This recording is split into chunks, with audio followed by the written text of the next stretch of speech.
Hello everyone, আসসালামু আলাইকুম। মাঝে মাঝে ঘুম থেকে উঠতে একটু দেরি হয়ে গেলে তখন কিন্তু নাস্তা তৈরি করতে, ঘরের সংসারের কাজকর্ম করতে, বাচ্চা কাচ্চা সামলাতে কিন্তু হযবড় লেগে যায়।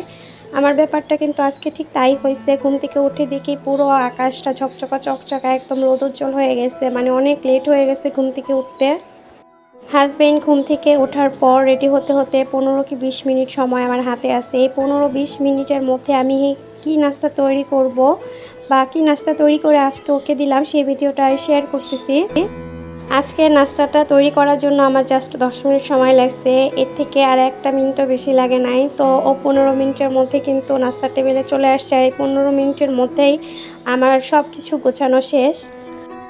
আমরা গৃহিণীরা যদি একটু বুদ্ধি খাটিয়ে কাজ না করি তাহলে কিন্তু আমরা সব দিক থেকে পিছনে পড়ে যাব। এখানে আমি মসুরির ডাল, মুগ ডাল, চাল, তারপরে পেঁয়াজ, মরিচ আর আলু দিয়ে ভালোভাবে মাখিয়ে বোয়া রান্না করে নিচ্ছি। এটা আমি এখন প্রেসার কুকারে দিয়ে রান্না করব। প্রেসার কুকারে রান্না করলে কিন্তু 2-3টা সিটি উঠলেই একদম নরম সুন্দর ঝরঝরা হয়ে যায়। আজকে চালে ডালে মিলিয়ে তারপর সাদা করে বউ ভাত রান্না করব। ফ্রিজে দেখলাম 2টা ডিম আছে, তো বউ ভাতের সাথে এত জলদি তো আর ভর্তার রেসিপি করা যায় না, তাই ভাবলাম যে বউয়ের সাথে ডিম ভেজে দেব, তাহলেই হয়ে যাবে।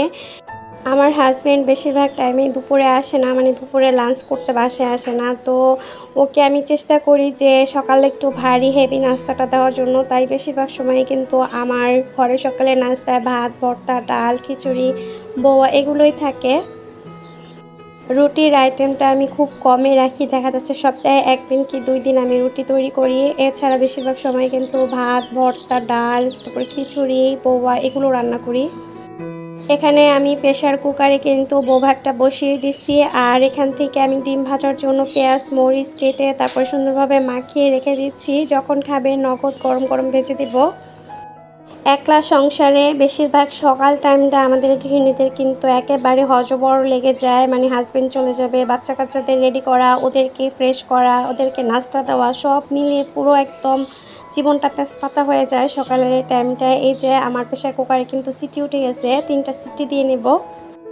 প্রেসার কুকারে 3টা সিটিতে কিন্তু খিচুড়ি, পোয়া এগুলো একদম পারফেক্ট হয়ে যায়। এখানে আমার বউ ভাত রেডি, আমি এখানে ডিমও ভেজে নিচ্ছি। আজকে সকালে এখন পর্যন্ত চা খাওয়া হয় নাই, তাই ভাবছি নাস্তা যেহেতু রেডি হয়ে গেছে, নাস্তা খাওয়ার পর একটু চা খেয়ে নেব।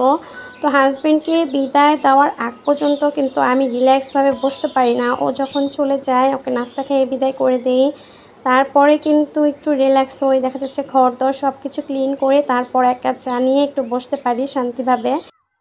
এই তো এখানে গরম গরম একদম বউ ভাত রেডি, পারফেক্ট বউ ভাত। তো দেখতেও কিন্তু মাশাআল্লাহ অনেক বেশি লোভনীয় লাগছে। তো একটু ভর্তা হলে খেতে ভালো লাগতো, তো হাতে সময় ছিল না তাই ভর্তাটা করি নাই। অন্যদিন কিন্তু হাতে সময় থাকলে বউ ভাতের সাথে বেশিরভাগ ভর্তাই খাওয়া হয়। তো আজকে ডিম ভাজি দিয়েই চালিয়ে নেব। তো আমি একটু প্লেটে বেড়ে তারপর ফ্যানের বাতাসে ঠান্ডা হতে দিচ্ছিলাম। তো ওর বাবা এসে এখন নাস্তা করবে। এই তো এখানে সে নাস্তা করে কিন্তু অফিসের উদ্দেশ্যে চলে যাবে। সকালবেলা একা হাতে সব কিছু সামলিয়ে সকালে নাস্তা তৈরি করে হাজব্যান্ডকে বিদায় করার আগ মুহূর্ত আমার একটা করে যুদ্ধ চলে, মানে ওকে বিদায় করে তারপর একটু রিল্যাক্সে বসি যে এখন আস্তে আস্তে কাজকর্মগুলো করতে পারবো।